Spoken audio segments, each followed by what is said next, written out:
गुरुदेव, हमें इस आश्रम में पूरे 20 वर्ष हो चुके हैं, लेकिन आप हमें कहीं भी भ्रमण के लिए नहीं ले गए। आज मेरा भ्रमण पर जाने के लिए मन हो रहा है। हाँ गुरुदेव, रमाशंकर बिल्कुल ठीक कह रहा है, हमें आज कहीं भ्रमण के लिए चलना चाहिए। तुम दोनों ठीक कहते हो। कुछ दिनों से मेरा मन भी विचलित सा रहता है। हम आज ही भ्रमण के लिए चलेंगे।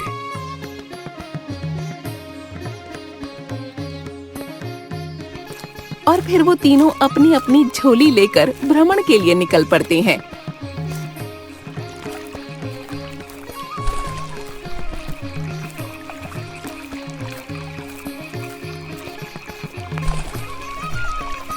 गुरुदेव, ये जंगल कितना घना और डरावना है। अगर कहीं हमें किसी जानवर ने पकड़ लिया तो हम क्या करेंगे? पहले कहते हो कि हमें कहीं भ्रमण के लिए नहीं ले जाते, और अब तुम्हें जानवरों से डर लग रहा है रमाशंकर।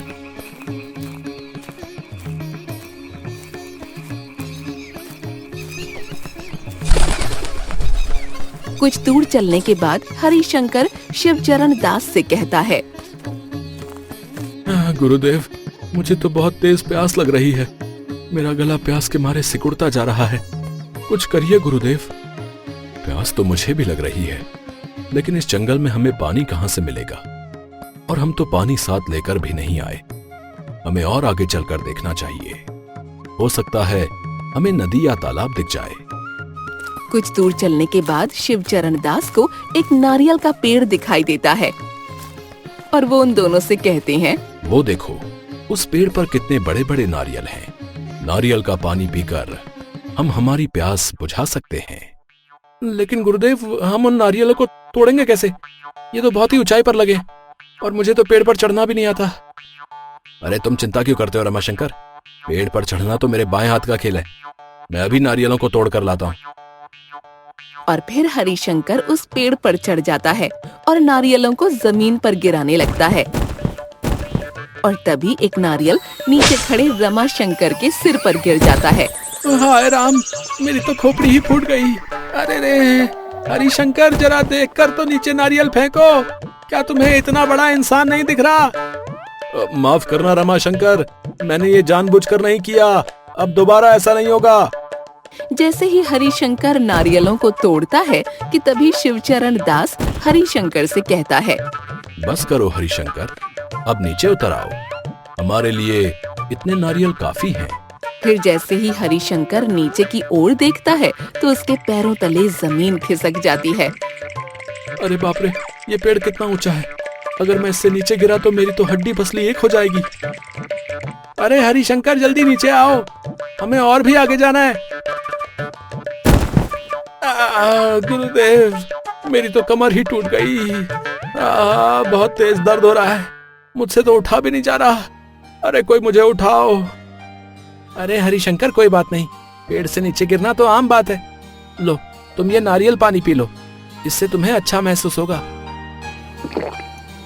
अब हम तीनों को आगे की ओर चलना चाहिए।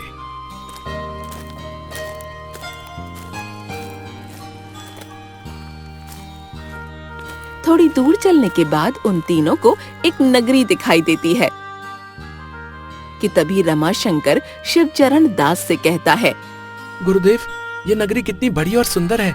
हमें इसके अंदर जाकर देखना चाहिए। तुम दोनों अलग अलग दिशाओं में भ्रमण करने के लिए जाओ। हरिशंकर, तुम पूर्व दिशा में जाना और रमाशंकर पश्चिम दिशा में जाएगा, और मैं तो यहीं पर आराम करूंगा। शाम होने तक तुम दोनों वापस लौट आना। ठीक है गुरुदेव, हम शाम होने तक वापस लौट आएंगे। फिर वो दोनों गुरुदेव से आज्ञा लेकर अलग अलग मार्ग में भ्रमण करने के लिए निकल जाते हैं। मछलियाँ ले लो, बड़ी बड़ी ताजी ताजी मछलियाँ। एक बार खाओगे बार बार ले लो। लाल लाल तरबूज, एक बार खाओगे तो बार बार आओगे। अरे वाह, आलू के पकौड़े। आलू के पकौड़े तो मुझे बहुत ही ज्यादा पसंद है। अरे भाई, ये आलू के पकौड़े कैसे दिए? पंडित जी, सिर्फ 2 रुपए प्लेट। 2 रुपए से 1 भी रुपया कम नहीं लूंगा। हाँ बताइए, कितनी प्लेट दे दूं आपको? अरे वाह, सिर्फ 2 रुपए प्लेट। मुझे 1 प्लेट आलू के पकौड़े दे दो। अगर अच्छे लगे तो 1 प्लेट और ले लूंगा। और फिर वो दुकानदार रमाशंकर को एक प्लेट आलू के पकौड़े दे देता है और रमाशंकर आलू के पकौड़े खाने लगता है। अरे तुम तो बहुत ही स्वादिष्ट आलू के पकौड़े बनाते हो।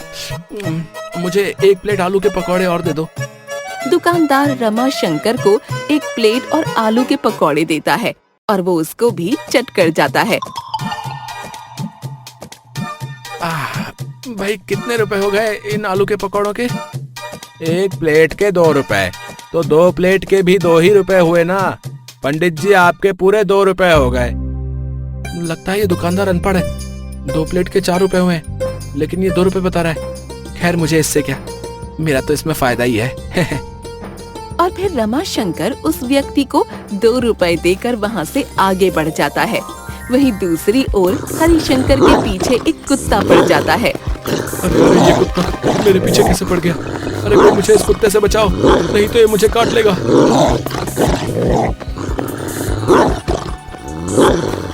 और तभी भागते भागते उस कुत्ते ने हरिशंकर के कुर्ते को अपने मुंह में दबा लिया और उनका कुर्ता पीछे से फट गया। आज तो मैं बाल बाल बचा, नहीं तो वो कुत्ता मुझे ही खा जाता। अरे ये क्या, उस कुत्ते ने तो मेरा कुर्ता ही फाड़ दिया। अब मुझे दूसरा कुर्ता खरीदना होगा।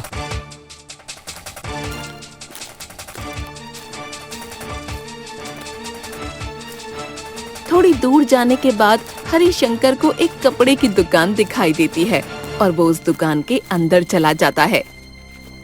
अरे ओ भाई, क्या इस दुकान पर मेरे नाप का कुर्ता मिल सकता है?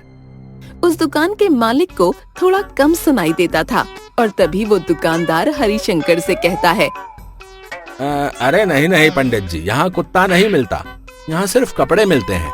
और वैसे पंडितों को कुत्ता रखना शोभा नहीं देता। अरे तुम क्या थोड़े से बहरे हो? मुझे कुत्ता नहीं कुर्ता चाहिए, कुर्ता। ओ तो ऐसा बोलिए ना पंडित जी, हमको लगा कि आपको कुत्ता चाहिए। रुकिए, मैं आपको अभी रंग बिरंगे कुर्ते दिखाता हूँ। और फिर वो दुकानदार हरिशंकर को अलग अलग रंग के कुर्ते दिखाने लगता है, जिनमें से एक कुर्ता हरिशंकर को पसंद आ जाता है। अरे ओ भाई, ये पीले रंग के कुर्ते का क्या दाम है? पंडित जी सिर्फ 5 रुपए। कल ही इसको मैंने शहर से पूरे 200 रुपए में खरीदा है। 5 रुपए से 1 भी रुपया कम नहीं लूंगा। हाँ, कितना मूर्ख व्यक्ति है ये। 200 रुपए के कुर्ते को केवल 5 रुपए में दे रहा है। लेकिन मुझे इससे क्या, मेरा इसमें कोई घाटा भी तो नहीं है। और फिर हरिशंकर उस कुर्ते को पहनकर दुकानदार को 5 रुपए देकर वहाँ से चला जाता है।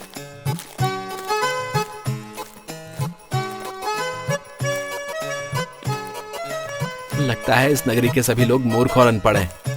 उस व्यक्ति ने मुझे 2 प्लेट पकौड़े खिलाए और वो भी 2 रुपए में। शाम होने पर रमाशंकर और हरिशंकर शिवचरण दास के पास पहुंच जाते हैं।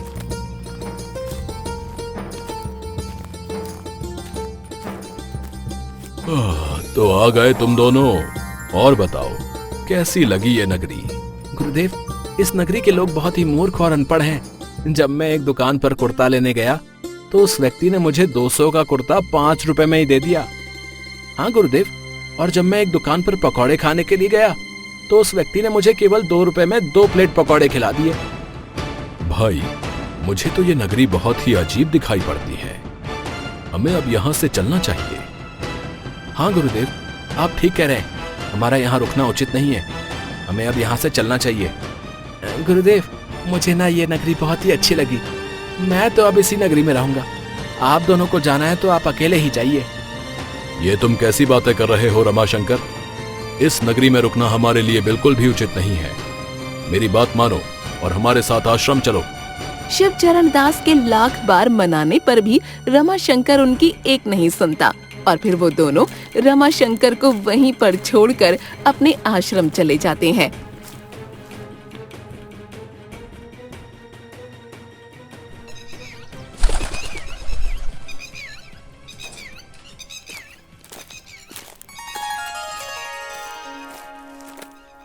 भिक्षा दे मालिक, इस पंडित को भिक्षा दे।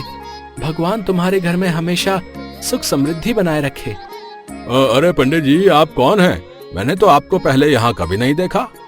बेटा, मेरा नाम रमाशंकर है और मैं इस नगरी में नया आया हूँ। बेटा, मुझे कुछ भिक्षा दे दो। मैंने कल से कुछ भी नहीं खाया है। अरे आइए आइए पंडित जी, मेरे घर के अंदर चलिए, मैं आपको पेट भर के भोजन कराता हूँ। फिर वो व्यक्ति रमाशंकर को अपने घर के अंदर ले जाता है। अरे वाह, तुम्हारे घर का भोजन तो बड़ा ही स्वादिष्ट है। बस मन करता है कि खाते जाओ खाते जाओ। रमाशंकर उस नगरी से बहुत ही खुश था।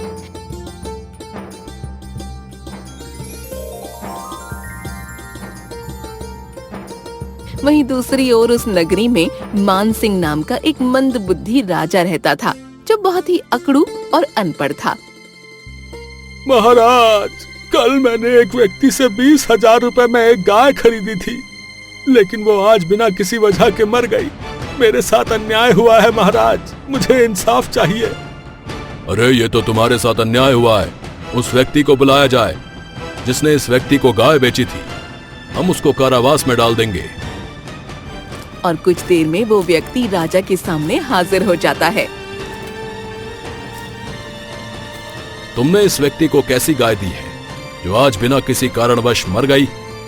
महाराज, इसमें मेरा कोई कसूर नहीं है। मेरे नौकर ने उस गाय को ठीक से दाना पानी नहीं खिलाया, जिससे वो कमजोरी के कारण यमराज को प्यारी हो गई महाराज। सैनिकों, इस व्यक्ति को छोड़ दो और इसके नौकर को पकड़ कर ले आओ।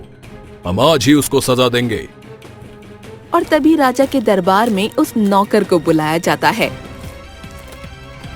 तुमने इस व्यक्ति की गाय को ठीक से दाना पानी क्यों नहीं दिया? अगर तुम उसको ठीक से चारा खिलाते तो आज वो जिंदा होती। महाराज, इसमें मेरी कोई गलती नहीं है।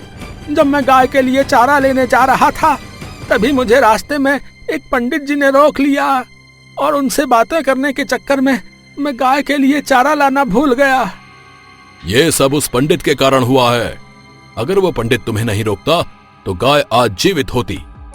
और तभी राजा मानसिंह अपने सैनिकों से कहते हैं, सैनिकों, हमारी नगरी में तुम्हें रास्ते से जो भी पहला पंडित दिखाई दे, उसको यहाँ पकड़ कर ले आओ, जिंदा या मुर्दा। हम उसको फांसी की सजा देंगे। जी महाराज, आपका हुक्म सर आंखों पर। हम अभी उस पंडित को पकड़ कर लाते हैं। और फिर वो दोनों सैनिक पंडित को पकड़ने के लिए वहाँ से निकल जाते हैं। महाराज ने कहा है कि रास्ते में जो भी पहला पंडित दिखाई दे, हमें उसको पकड़कर दरबार में पेश करना है। हाँ, तुम ठीक कहते हो, लेकिन हमको वो पंडित मिलेगा कहाँ? वो दोनों आपस में बातें कर ही रहे होते हैं कि तभी उस रास्ते से रमाशंकर जा रहा होता है और उन दोनों सैनिकों की नजर रमाशंकर पर पड़ती है। अरे अरे, वो देखो, वो रहा पंडित। हमें उस पंडित को जल्दी ही पकड़ना होगा। फिर वो दोनों सैनिक रमाशंकर को पकड़ लेते हैं। अरे अरे, मुझे छोड़ दो। कहाँ लेकर जा रहे हो? अरे भाई, मैंने तुम्हारा क्या बिगाड़ा है? अरे मुझे छोड़ दो। महाराज का हुक्म है कि आज एक व्यक्ति की गाय मर गई है, जिसके जिम्मेदार तुम हो। इसलिए महाराज तुमको आज फांसी देने वाले हैं। तुम्हें हमारे साथ राजा के महल चलना होगा। फिर वो दोनों सैनिक रमाशंकर को राजा के दरबार में ले जाते हैं।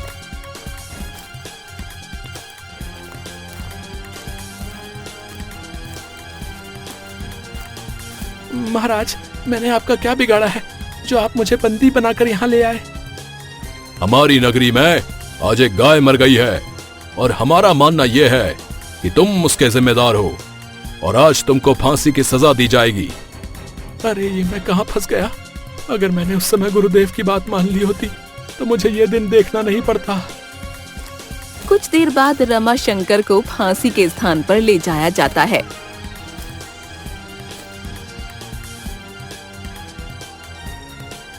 मरने से पहले क्या तुम्हारी कोई आखिरी इच्छा है? अगर हो तो तुम हमें बता सकते हो। मुझे अपने गुरुदेव से मिलना है। आप बस मेरी ये इच्छा पूरी कर दीजिए महाराज, पूरी कर दीजिए। ठीक है, रमाशंकर के गुरुदेव को यहाँ बुलाया जाए। कुछ देर बाद शिवचरण दास को वहाँ पर बुलाया जाता है। अरे रमाशंकर, ये मैं क्या देख रहा हूँ? तुमको फांसी की सजा दी जा रही है, लेकिन क्यों? गुरुदेव मुझे बचा लीजिए। ये मूर्ख राजा मुझे एक गाय के जुर्म में फांसी की सजा दे रहा है, जबकि मेरा कोई कसूर भी नहीं है। गुरुदेव, कृपा करके मुझे बचा लीजिए। तुम बिल्कुल भी चिंता मत करो रमाशंकर, मैं तुम्हें कुछ भी नहीं होने दूंगा। और तभी शिवचरण दास रमाशंकर के कान में कुछ फुसफुसाने लगता है। बहुत हो गई तुम्हारी बातें, चलो, अब फांसी का समय निकला जा रहा है। हाँ हाँ महाराज, मुझे जल्दी फांसी दीजिए, मैं जल्दी ही स्वर्ग जाना चाहता हूँ। नहीं महाराज, आप रमाशंकर की बजाय मुझे फांसी दीजिए, मैं स्वर्ग जाना चाहता हूँ। अरे नहीं नहीं महाराज, आप इनकी बातों में मत आइए, आप मुझे जल्दी से फांसी दे दीजिए। ये क्या मजाक चल रहा है? आज पहली बार ऐसा पंडित देख रहा हूं जिसको मरने की इतनी खुशी हो रही है। खुशी क्यों नहीं होगी महाराज, आज जो भी व्यक्ति मरेगा उसके सारे पाप धुल जाएंगे और वो सीधा स्वर्ग में जाएगा। महाराज, आप मुझे जल्दी ही फांसी दे दीजिए, मुझे जल्दी ही स्वर्ग जाना है। अगर ऐसा है तो मैं फांसी पर चढ़ूंगा, मुझे स्वर्ग जाना है। आखिर मैं इस नगरी का राजा हूं। सैनिकों, मुझे फांसी दे दो, ये मेरा हुक्म है। और फिर वो सैनिक राजा को फांसी दे देते हैं और राजा की वहीं पर मृत्यु हो जाती है। आज इस राजा ने अपने लालच और मूर्खता के कारण अपनी जान गंवा दी। भगवान इसकी आत्मा को शांति प्रदान करे।